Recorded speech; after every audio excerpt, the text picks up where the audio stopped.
بالنسبه لهذه المبادره نظمها مكتب اتحاد طنجه بشراكه مع جمعيه باقي الخير.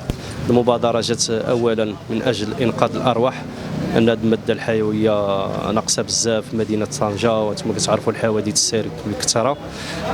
قمنا بهذه المبادره ديال التبرع بالدم مقابل ديالها تدخل تشجع الفريق ديالك، يعني عصفورين بحجر واحد، ديال الاجر وتدخل تشجع اتحاد طنجه في المباراه القادمه ضد النهضه بركان.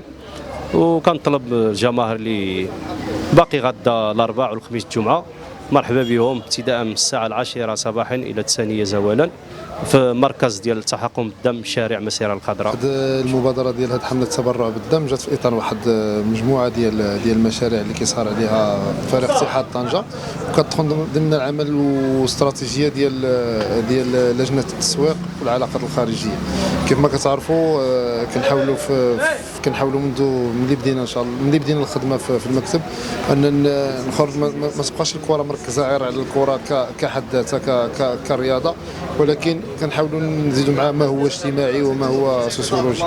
الحمله جات في اطار مشروع ديال التبرع بالدم، وكتشجع المشجعين ديالنا ولي فان ديالنا باش منهم يتبرعوا بالدم، وفي نفس الوقت يشاركوا في فرجه ديال المباريات ديال اتحاد طنجه.